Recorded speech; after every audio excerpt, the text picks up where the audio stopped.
네, 안녕하십니까. 자, 24년도 26회죠. 자, 우리 경비조사 1차 기출 정리를 하겠습니다. 자, 먼저 법학개론을 정리할 건데요. 일단 홀수번 순으로 홀수번만 정리를 하도록 하겠습니다. 자, 먼저 여러분들 1번 먼저 보겠습니다. 자, 헌법상에서 비상보호수단에 해당되는 것, 즉 비상헌법보호수단을 물어봤죠. 자, 일반적으로 우리 대통령에게 인정되는 계엄선법권, 우리 헌법 77조에 나와 있죠. 또 계엄선법도 있지만 일반적 긴급 명령권도 있습니다. 또 우리 긴급 재정경제 명령처분권이거든요. 그래서 긴급 재정경제 명령처분권. 자, 이런 건 전부 다 비상적인 헌법 보호수단에 해당하는 겁니다. 자, 그래서 1번을 정답하시면 되겠고요. 자, 3번 문제로 가겠습니다. 자, 헌법에 규정하고 있는 사회적 기본권을 물어봤죠. 자, 우리 헌법에 규정되어 있는 기본권의 종류입니다. 그래서 우리 헌법 10조부터 시작해서 36조까지 우리 기본권의 내용이 정해져 있네요. 자, 그럼 일반적 사회적 기본권은 우리 생존권적 기본권이라고 부르는 것이고, 우리 헌법 31조부터 시작해서 31조는 여러분 우리 교육을 받을 권리입니다. 교육받을 권리가 있고요. 자, 32조는 근로의 권리가 나옵니다. 자, 33조는 우리 근로 3권이 나오죠. 또 34조는 인간다운 생활할 권리. 자, 35조는 환경권. 자, 36조는 혼인, 가족, 모성, 보건에 관한 권리입니다. 혼인, 가족, 모성, 보건에 관한 권리다. 자, 이 6개 조문이 사회적 기본권을 의미하는 겁니다. 이렇게 봐두시면 되겠어요. 자, 신체의 자유는 자유권적 기본권, 또 사생활 자유도 자유권적 기본권이죠. 자, 국가배당청구권은 청구권적 기본권입니다. 청구적 기본권으로서 우리 헌법 29조에 나와 있네요. 자, 인간다운 생활 권리가 34조에 나와 있죠. 자, 그래서 사회적 기본권이다. 이렇게 보는 것입니다. 자, 그래서 3번에는 4번을 답하시면 되겠고요. 자, 5번 문제로 가겠습니다. 자, 헌법상 대통령의 헌법기관 구성 권한에 관련된 설명에서 옳지 않은 것을 물어보는 내용입니다. 자, 1번이죠. 1번이죠. 대법원장은 국회 동의를 얻어서 대통령이 임명한다. 우리 헌법 104조에 나와 있죠. 맞는 내용입니다. 자, 또 대법관입니다. 자, 대법관은 대법원장의 제청이 들어갑니다. 자, 그리고 국회 동의를 얻어서 대통령이 임명한다. 자, 이것은 맞습니다. 자, 그래서 현재 우리나라 헌법 구조상으로는 대법원장, 대법관 모두 임명은 대통령이 할 것이고 국회 동의는 더 얻죠. 국회 동의를 얻는다. 대통령 임명입니다. 자, 현재 대법관은 대법원장의 제청이 들어간다는 거예요. 이렇게 봐주시면 되겠고요. 또 3번입니다. 헌법재판소장, 우리 현재 소장이라고 그러죠. 헌법재판소장은 역시 국회 동의를 얻어가지고 재판관 중에서 대통령이 임명을 합니다. 맞고요. 현재 재판관입니다. 현재 소장의 제청으로 국회 동의를 얻어서 대통령이 임명한다. 저기 여러분들 잘못된 지문입니다. 일반적 현재 재판관 여러분, 일반적 법관 자격을 가진, 자, 우리 헌법에 이렇게 나와 있죠. 자, 법관 자격을 가진 9명으로 구성됩니다. 자, 9인으로 구성될 것이고, 자, 기본적으로 대통령이 임명을 한다. 이렇게 나오거든요. 자, 그런데 9명 중에서 자, 3명은 국회에서 선출된 자입니다. 또 3명은 우리 대법원장이 지명한다 나와 있죠. 그래서 대법원장이 지명을 합니다. 자, 그래서 총에서 9명이고 임명은 대통령이 하지만 일반적으로 3명은 대통령이 임명하고 또 3명은 국회 몫이고 또 3명은 대법원장의 몫이다. 그렇게 봐주시면 됩니다. 그런데 현재 소장 제청 틀렸고요. 일반적 국회 동의도 틀렸고 대통령 임명은 맞지만 일반적으로 그게 잘못된 지문이 됩니다. 그래서 5번에 4번을 정답하시면 되겠고요. 자, 7번 문제로 가겠습니다. 우리 근로기준법에 관련된 설명이죠. 옳지 않은 것을 물어보는 내용입니다. 자, 1번 지문이죠. 자, 근로기준법에 정하고 있는 근로기준은 최저기준이라고 보는 겁니다. 자, 그래서 1번은 맞았고요. 2번. 자, 근로조건은 자, 근로자하고 사용자가 동등한 지위죠. 자유의사에 따라서 결정을 해야 됩니다. 또 3번. 자, 근로기준법에 정하는 기준에 미치지 못하는 근로조건을 정한 그러한 근로계약은 자, 이게 포인트예요. 자, 그 부분에 한정하여 무효가 됩니다. 자, 한마디로 근로기준법에 정하는 그 기준에 미치지 못하는 근로계약이에요. 자, 그러면 이 근로계약은 전부가 무효다 그러면 틀려요. 그 미치지 못하는 그 부분에 한정하여 무효로 한다. 그렇게 나와 있죠. 맞는 내용입니다. 상시 5명의 근로자를 사용하는 사업 또는 사업장에 대해서는 근로기준법 적용이 되지 않는다. 자, 4번이 틀렸습니다. 우리 근로기준법을 보게 되면 상시 4명 이하라고 나오죠. 자, 4명 이하의 근로자를 사용하는 사업이나 사업장입니다. 그럼 이 사업이나 사업장에서는 일반적 근로기준법의 일부 규정입니다. 자, 일부 규정을 적용을 한다 이렇게 나와 있죠. 일부 규정에 적용을 받습니다. 그래서 자, 상시 4명 이하입니다. 자, 근데 4번 지문처럼 상시 5명 이하는 전부 다 근로에 적용되지 않는다. 그건 틀린 지문이 되는 것이에요. 4명 이하라 하더라도 우리 근로기준법의 일부 규정은 적용이 된다. 그렇게 나와 있어요. 자, 7번은 틀렸다. 7번, 4번이 틀렸어요. 4번 답하시면 되겠고요. 자, 9번 문제로 가겠습니다. 자, 9번 문제는 사회보장기본법의 내용입니다. 사회보장기본법에 나와 있는 용어 정의를 물어보는 문제네요. 자, 보시면 국가, 지자체, 그리고 민간 부분에 도움이 필요한 모든 국민에게 복지, 보건, 의료, 교육, 고용, 주거, 문화, 환경 등 각 분야에서 인간다운 생활을 보장하고 또 상담, 재활, 돌봄, 정보 제공, 관련 시설의 이용, 역량 개발, 사회 참여 지원 등을 통하여 국민의 삶의 질 향상도 지원하는 제도를 물어봤죠. 자, 이 제도를 우리 사회 서비스라고 사회보장기본법에 나와 있어요. 사회 서비스다. 이렇게 봐두시면 되겠고요. 자, 우리 공공부조는 서로 돕는 거잖아요. 근데 우리 국가 지자체입니다. 공공이기 때문에 일반적으로 국가 지자체가 일반적 최저, 한마디로 최저 생활을 보장하고 자립을 지원하는 제도. 그래서 국가 지자체가 최저 생활을 보장해 주고 자립을 지원하는 제도가 공공부조다. 이렇게 보시면 되겠고요. 자, 사회보험은 여러분 일반적으로 우리 사회적에서 발생되는 여러 가지 위험입니다. 자, 그 위험을 우리 보험으로 대처하겠다는 의미죠. 그래서 보험으로 대체하는 제도, 이게 사회보험이다. 이렇게 보시면 되겠고요. 자, 그리고 평생사회안전망이 나옵니다. 자, 평생사회안전망을 형성하라는 그런 말 많이 들었는데 일반적으로 우리 인간이 가지고 있는 기본 욕구에다가 특수 욕구입니다. 그래서 자, 일반적으로 인간이 갖고 있는 기본적인 욕구, 이제 먹고 사는 욕구를 생각하시면 되겠죠. 또 특수 욕구. 자, 그러면 일반적으로 평생사회 안전망은 이런 기본 욕구하고 특수 욕구를 동시에 기본적으로 고려를 하는 겁니다. 그래서 자, 동시에 고려해 가지고 형성되는 한마디로 시스템을 의미하는 것이죠. 그래서 사회보장인데요. 맞춤형 사회보장 제도다. 그래서 평생사회안전망이라는 것은 개개인의 기본 욕구나 특수 욕구를 동시에 고려해 가지고 한마디로 맞춤형이라고 생각하시면 됩니다.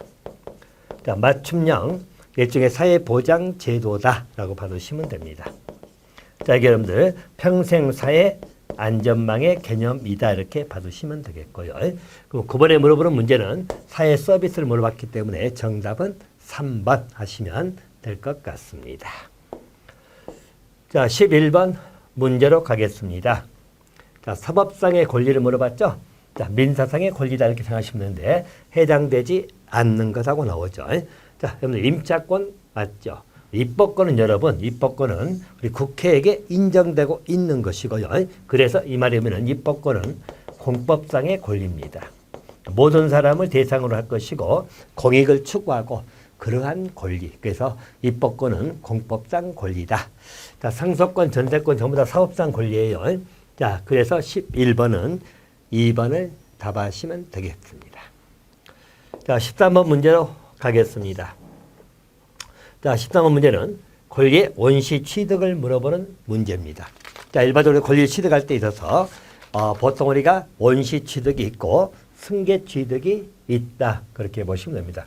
원시 취득은 처음부터 바로 취득하는 거죠. 그래서 전 소유자가 없느니 그래서 일반적으로 원시 취득 제도가 있고요. 자, 승계 취득은 이어서 취득하는 거예요. 자, 승계 취득은 이어서 취득하는 것인데 자, 보통 두 가지가 있어요. 자, 특정 승계 취득이 있고 자, 특정 승계 취득이 있고 또 포괄 승계 취득이 있습니다. 자, 특정 승계 취득이 자, 보통 우리가 말하는 매매 같은 거죠. 그래서 매매나 증여 이런 것들이 보통 들어갑니다. 자, 그래서 이런 것은 전 주인 것, 즉 전 소유자 것을 이어가지고 내 것을 만드는 거예요. 그래서 특정 승계 취득이라고 하는 겁니다. 일반적으로 포괄 승계 취득은 권리 의무 전체가 넘어가는 거기 때문에 일반적으로 사망했다든가 사망하면 상속의 문제 나오죠. 그럼 상속에 의한 취득은 포괄 승계라고 하는 겁니다. 또 우리 법인이 합병하는 경우 자, 이런 경우는 포괄 승계다 이렇게 보시면 되겠고요. 자, 원시 취득은 여러분 일반적으로 선의 취득이 들어가죠. 자, 선의 취득은 원시 취득입니다.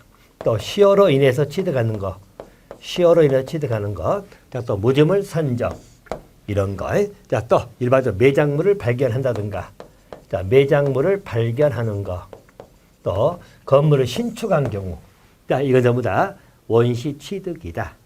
자, 근데 3번에 상속에 의해서 저당권 취득한 거죠. 상속받아 저당권 취득하는 것은 일종의 이제 승계 취득이라고 보시면 됩니다. 자, 그래서 원시적 사유가 아닌 것을 물어보니까요. 자, 13번에는 3번. 자, 3번은 승계 취득이다. 이렇게 봐두시면 되겠네요. 자, 15번 문제로 가겠습니다. 자, 15번은 자, 민법상 우리 부동산의 사용 수익을 목적으로 하는 권리죠. 자, 그 권리를 객체로 해서 설정할 수 없는 담보 물건을 물어보는 내용입니다. 자, 그래서 자, 일반적으로 우리가 보통 물건 종류가 있죠. 물건 종류는 우리 번권이라는 소유권도 있고 또 점유권이 있고 그죠? 그리고 번권이 소유권이 있습니다. 또 이 소유권에 가서 여러 가지 제한시키는 제한 물건이 있거든요. 자, 이 제한 물건은 크게 두 가지죠. 자, 용익 물건, 이용을 담보하는 물건, 또 담보 성격을 띠는 물건이 있습니다. 자, 용익 물건 여러분, 일반적으로 지상권이 있고, 또 지역권이 있고, 전세권이 있습니다. 자, 담보 물건은 유치권, 질권, 저당권이 있죠. 총 8개 물건이 있는데요. 일단 대상 자체를 권리로 설정, 즉 부동산이죠. 부동산에 대해서 담보 물건을 물어보는 내용입니다. 자, 여러분 질권은 그 두 가지죠. 자, 동산을 대상으로 하든지 권리 질권이 있어요. 일반적으로 질권은 부동산을 대상으로 하는 건 아니다. 자, 1번이 답이 되겠네요. 자, 지역권 여러분 용익 물건이에요. 그래서 지역권이라는 것은 타인의 토지를 즉 자신의 토지 이용에 편익을 하기 위해서 이용하기 위해서 일종의 이용하는 거죠. 타인 토지를 이용할 수 있는 권리. 자, 저당권 여러분, 저당권은 기본적으로 우리 부동산 저당이 가능하죠. 자, 또 권리를 설정할 수 있는데 저당권은 우리 지당권이라든가 전세권 이런 것을 객체로 인정이 되는 것이다. 이렇게 보시면 되겠고요.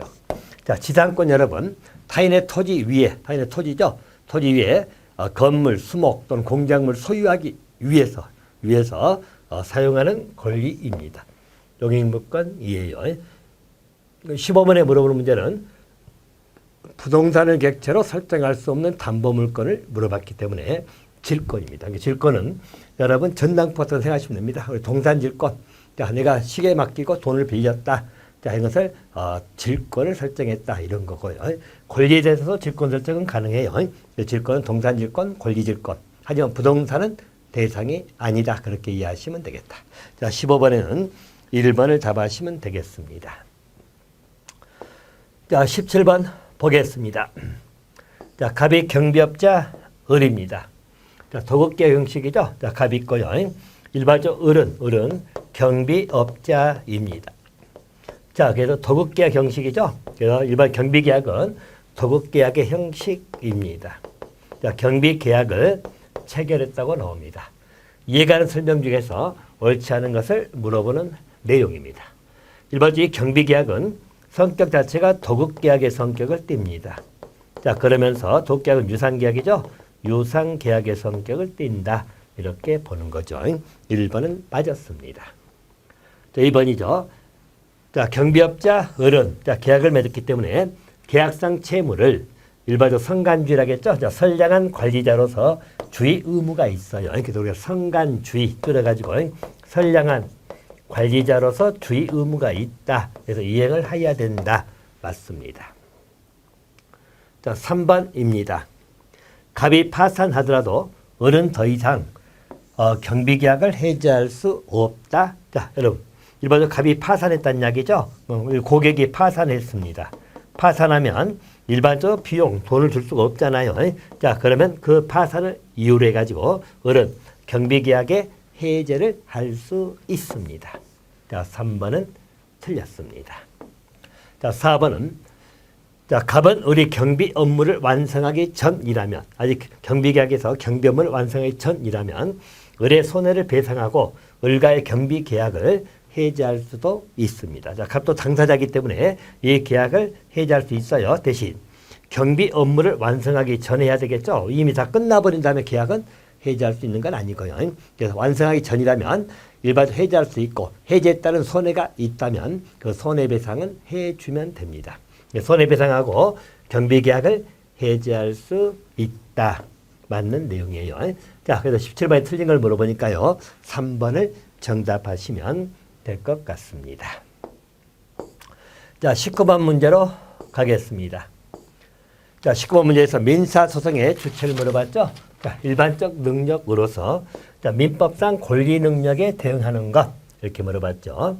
자, 민사소송의 일반적 능력으로서 민법상 권리 능력. 자, 우리 소송의 주체. 자, 우리 민사소송의 주체가 되는 것은 일반적 원고가 되거나 피고가 될 수 있는 그러한 것을 의미하는 것이고 그러한 것을 당사자 능력이라고 하는 겁니다. 그러면 당사자 능력은 우리 민법으로 따지면 민법상 권리 능력에 해당되는 겁니다. 곧 이 말은 당사자는 권리 능력은 전부 다 우리 인격자 이하됩니다. 알겠죠? 그래서 기본적으로 권리 능력은 해당되는 것은 당사자 능력이다. 또 이 책임 능력이 나오는데요. 일단 책임 능력은 민법상에서 불법 행위 능력이다 이렇게 보는 겁니다. 민법상에서 우리 불법 행위 능력에 해당된다. 자, 이렇게 보시고요. 자, 변론 능력은 뭐 필요 없고요. 자, 소송 능력은 여러분 소송을 수행할 능력을 말하는 것인데 이 소송 능력이 우리 민법으로 따지면 행위 능력 성격을 띱니다. 행위 능력. 그래서 우리는 제한 능력자들이 있죠. 그 미성년자, 또 우리 피한정 후견인, 피성년 후견이 나오는데요. 일반적으로 그런 자들은 소송 능력이 있어야 되는 것은 민법상 행위 능력이 있어야 하는 것을 의미하는 것이에요. 19번에 권리 능력에 대응하는 것을 물어보니까요. 당사자 능력이다. 그렇게 봐두시면 되겠습니다. 자, 1번을 정답하시면 되겠고요. 자, 21번 문제로 가겠습니다. 자, 21번 문제는 형법상 재물이죠. 재물을 객처로, 우리 객처라는 범죄가 아닌 것을 물어보는 내용입니다. 자, 절도죄는 여러분, 우리 형법 329조 나와 있죠. 자, 타인의 재물을 절취하는 겁니다. 그래서 대상이 될 것이고, 자, 강도죄도 마찬가지입니다. 폭행 협박이죠. 자, 그래서 타인의 재물을 강취하는 것. 객체는 타인의 재물이 되는 것이에요. 맞고요. 자, 배임죄는 여러분, 배임죄가 틀렸네요. 자, 일반적으로 배임죄 자체는 뭐죠? 타인의 사물을 처리하는 자입니다. 타인의 사물을 처리하는 자죠. 자, 그 자가 주체고요. 그 사무 처리에 있어서 임무를 위배한 경우입니다. 사무 처리에 임무를 위배를 해서 자, 그래가지고 일반적으로 재산상 이득을 취한다고 나오죠. 재산상 이득을 취하게 3자기 이득을 취하게 하는 경우 이때 성립하는 게 배임죄입니다. 그럼 배임죄는 객체 자체가 재물을 탈취하는 건 아니잖아요. 자, 그래서 배임죄가 재물을 객취하는 범죄는 아닙니다. 일반적으로 횡령죄는 여러분 타인의 재물을 보관하는 자입니다. 자, 타인의 재물을 보관하는 자 이자가 이제 저지른 거죠. 타인의 재물을 보관하는 자가 불법 영득 의사를 가지고 불법 영득을 한 겁니다. 그래서 한마디로 타인의 재물을 영득, 취득해버린 거죠. 그래서 취득한 죄가 횡령죄입니다. 그럼 일반적으로 전부 다 재물을 객출하지만 배임죄는 타인의 사무 처리를 위배하는 거예요. 자, 그래서 재물을 객출하는 범죄가 아니다. 3번을 답하시면 되겠습니다. 자, 13번 형사소송의 주체를 물어봤죠. 해당하는 거. 자, 형사소송은 여러분 일반적으로 검사가 공소권자죠. 자, 그리고 피고인이 있고요. 자, 그리고 가운데 법원이 있죠. 자, 그래서 이자들을 형사소송의 주체다. 그렇게 부르는 것이에요. 자, 그래서 검사. 자, 23번은 3번을 답하시면 되겠습니다. 자, 25번 문제로 가겠습니다. 자, 25번 문제. 형사소송법상 공소에 관해서 옳은 것을 물어보는 내용입니다. 일반적으로 민사소송 같으면 소송을 제기한다고 그러죠. 근데 형사소송법은 공소, 한마디로 공적인 소송이라고 생각하시면 됩니다. 자, 그래서 옳은 것을 물어보는 내용이죠. 1번. 자, 일반적 공소는 검사가 제기하여 수행한다. 이렇게 나와 있죠. 그래서 형사소송법에 나와 있는 내용입니다. 그래서 우리는 형사소송법 246조에 나와 있는데 이것을 국가소추주의, 국가소추주의라고 하는 겁니다. 그래서 국가기관인 검사가 제기하는 겁니다. 또 일반적으로 검사만 제기하기 때문에 그것을 우리가 기소독점주의다 이런 말을 쓰기도 합니다. 또 일반적으로 검사가 기소할 것이냐 말 것이냐는 재량이죠.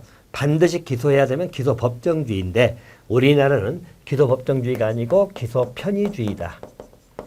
이렇게 보는 거예요. 자, 그럼 1번은 맞았습니다. 자, 2번이죠. 자, 범죄 사실의 일부입니다. 자, 일부에 대해서 자, 기본적으로 공소를 제기했는데 그때 공소 효력은 범죄 사실 일부에만 미친다. 이게 틀렸죠? 자, 일반적 공소, 즉 범죄 사실 일부에 대해서 공소했다 하더라도 범죄 사실 전부에 미친다. 이렇게 나와 있죠? 우리 형사소송법 248조에 나와 있는 내용입니다. 틀렸고. 자, 3번 공소 취소할 수 있는데요. 취소는 2심이 아니고 뭐죠? 1심 판결 선고 전까지입니다. 공소 취소는 1심 판결 선고 전까지 취소할 수 있다. 이렇게 보시면 되겠고요. 자, 또 한 가지. 자, 4번이죠. 자, 공소를 취소하는 것은 이유를 기재한 서면으로 해야 되는 것, 이것은 맞습니다. 자, 근데 이것 때문에 틀렸네요. 자, 공판정에서는 일반적 구두로 할 수도 있습니다. 그래서 공판정에서는 구술도 가능하다. 기본적 공소 취소는 이유를 기재한 서면을 해야 되는 게 원칙이에요. 하지만 공판정에서는 구술로도 할 수 있다. 자, 공판정이 붙었기 때문에 이게 틀렸다. 자, 고로 25번에 옳은 것은 1번을 답하시면 되겠습니다. 7번으로 갑니다. 행정기관이죠. 행정기관에 가로에 들어갈 올바른 용어를 물어봅니다. 자, 가로라면 의사를 결정하고 이를 자기 이름이죠. 외부에 표시할 수 있는 그런 권한을 가진 행정기관을 우리 행정청 또는 행정관청 그렇게 부르는 겁니다. 그래서 1번이죠. 행정관청 또 행정청은 독립해서 의사결정하는 거예요. 그리고 외부에 표시할 수 있는 권한을 가진 기관. 자, 그래서 행정관청이라고 보시면 되겠고요. 우리 보좌기관 여러분 비서라든가 참모 생각하시면 되겠고, 자, 보조기관은 뭐 국장, 과장 뭐 생각하시면 되겠죠. 자, 집행업무 담당하는 기관. 다음 27번에 물어보는 문제는 행정관청을 물어봤기 때문에 정답은 1번 하시면 되겠습니다. 자, 29번 문제로 가겠습니다. 자, 행정기관이 사인으로부터 행정상 필요한 자료나 정보를 수집하기 위해서 행하는 일체 행정작용이다. 이렇게 나와 있죠. 자, 이런 것을 우리는 행정기관이 자료 정보를 수집하는 그런 일체 행정작용을 행정조사다. 그렇게 보는 겁니다. 행정조사죠. 자, 행정지도는 여러분, 우리 비권력적 사실행위의 대표적인 행위고요. 자, 대집행이나 대집행 강제집행이고, 자, 적시강제가 있죠. 그렇게 보시면 돼요. 그럼 일반적으로 이 물어보는 문제는 자료 수집, 정보 수집하는 행정조사라고 하는 것이에요. 29번은 2번을 답하시면 되겠습니다. 자, 31번 문제로 가겠습니다. 자, 법과 도덕을 비교한다고 나와 있죠. 옳지 않은 것을 물어보는 내용입니다. 자, 법은 사회 규범이지요. 도덕은 사회 규범이 아니다. 틀렸네요. 1번이 틀렸습니다. 일반적으로 우리가 이 사회 규범이다. 자, 사회 규범은 여러 가지 특징이 있는 거죠. 그래서 사회 규범의 종류는 여러분, 일반적 도덕도 있고, 또 종교도 있고, 또 일반적인 관습도 있고, 또 법의 형태도 있다. 사회 규범의 가장 기본 특징은 일종의 당위 규범이라고 그러죠. 반드시 해야 되는 그런 규범의 성격되는 게 사회 규범입니다. 자연 규범에 대비되는 용어죠. 그러면 일반적 도덕도 사회 규범입니다. 1번 틀렸고요. 자, 법은 외면성을 다루죠. 자, 외부에 나올 행위를 대상으로 하지만 도덕은 내면성이죠. 자, 그래서 맞고요. 또 법은 강제성을 갖습니다. 하지만 도덕은 비강제성이죠. 이렇게 보시고, 또 법은 타율성을 갖습니다. 하지만 도덕은 자율성을 갖는다. 그렇게 하고요. 또 일반적 법은 여러분 양면성을 띈다고 하죠. 자, 양면성의 문제는 법은 보통 권리, 의무 등이 같이 나온다는 이야기죠. 도덕은 일면성입니다. 주로 의무죠. 도덕은 주로 의무를 규율한다. 그렇게 이야기하는 것이에요. 자, 법과 도덕의 비교 문제는 워낙 많이 나왔던 기본이기 때문에 체크해 주시면 되겠고요. 자, 33번 문제로 가겠습니다. 자, 법의 분류가 옳지 않은 것을 물어보는 내용입니다. 자, 형법은 여러분 공법에 들어가죠. 그죠? 우리 범죄 형별, 한마디로 국가 형벌권을 정하고 있기 때문에 공법이면서, 자, 우리 범죄 종류, 또 형벌의 종류, 내용을 규율하고 있기 때문에 실체법이다. 이런 말 쓰는 것이고요. 반면에 형사소송법은, 자, 우리 국가의 소송 절차를 정하고 있기 때문에 공법이고, 또 범죄가 성립했을 때 어떻게 처벌할 거냐, 그 소송 절차이기 때문에 절차를 정하는 절차법이다. 맞고요. 또 민법은 사법입니다. 그리고 권리 의무를 정하고 있는 실체법이죠. 자, 민사소송법은 소송법 의무로 여러분 공법이에요. 소송법은 여러분 국가의 법원, 즉 한마디로 소송 절차, 국가기관의 소송 절차를 규정하고 있기 때문에 공법의 성격을 띱니다. 그리고 절차법은 맞아요. 자, 틀린 것은 4번을 답하시면 되겠다. 이러시면 되겠고요. 자, 35번 문제로 가겠습니다.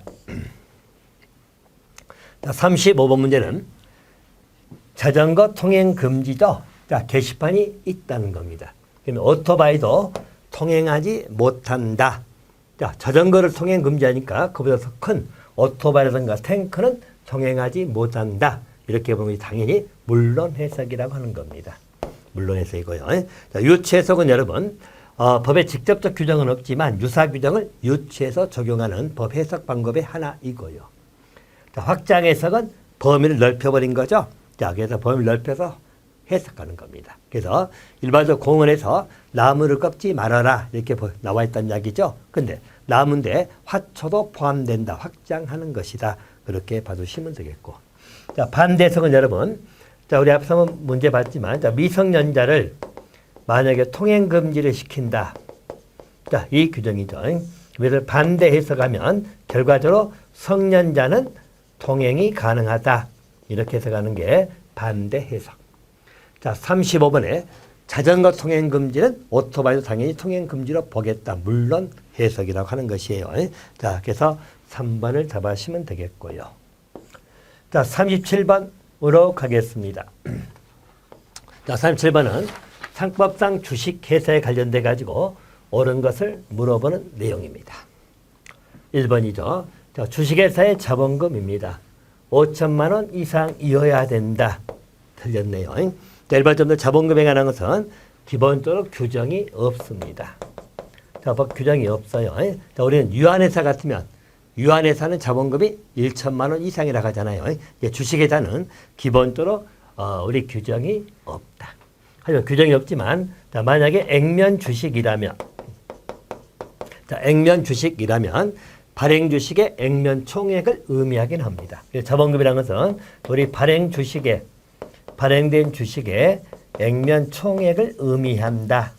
이렇게 봅니다. 자본금은 직접적으로 얼마 이상해야 된다. 그런 규정은 없어요.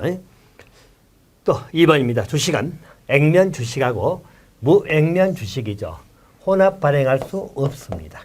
동시에 발행할 수는 없어요. 그래서 만약에 무액면 주식을 발행했다. 그러면 액면 주식 발행 못합니다. 하지만 나중에 무액면 주식을 액면 주식으로 전환은 할 수 있어요. 하지만 혼합해서 발행할 수는 없다. 이렇게 보셔야 되겠고요. 자, 3번이 맞았죠? 자, 한 주 금액입니다. 한 주의 금액은 100원 이상으로 해야 된다. 라고 상법의 규정을 두고 있습니다. 그래서 우리 상법 329조 3항에 나와 있죠? 그래서 한 주 금액은 100원 이상으로 해야 됩니다. 또 액면 주식의 금액입니다. 자, 주식 발행 시에 시장가에 따라서 변할 수 있다. 그래서 틀렸죠? 자, 액면 주식 금액은 균일하여야 된다고 나와 있죠? 그래서 균일하여야 한다. 자, 329조에 나와 있는 내용입니다. 액면 주식의 금액은 균일해야 됩니다. 자, 그래서 나중에 변할 수 있다. 틀렸어요. 자, 걸어 37번에 옳은 것은 3번을 답하시면 되겠습니다. 자, 39번입니다. 자, 임보험계약이죠. 자, 임보험계약에서 자, 보험회사로부터 보험금을 받을 자, 이것을 우리는 보험수익자라고 하는 겁니다. 보험수익자죠. 2번입니다. 자, 보험자는 보험회사를 말할 것이고요. 그 다음에 피보험자는 여러분, 일종의 이런 경우죠. 예를 들어서 자, 아버지가 있다는 이야기죠. 아버지 값이 있고 또 우리 보험자 A사라고 봅시다.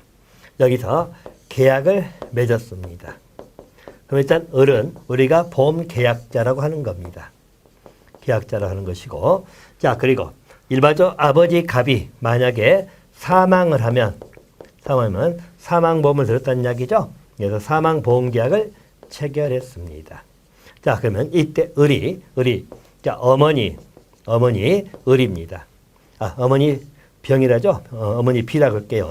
자, 어머니 B에게 자, 그 아버지가 사망하게 되면 일종의 보험금을 어머니가 받도록 해야 되겠다.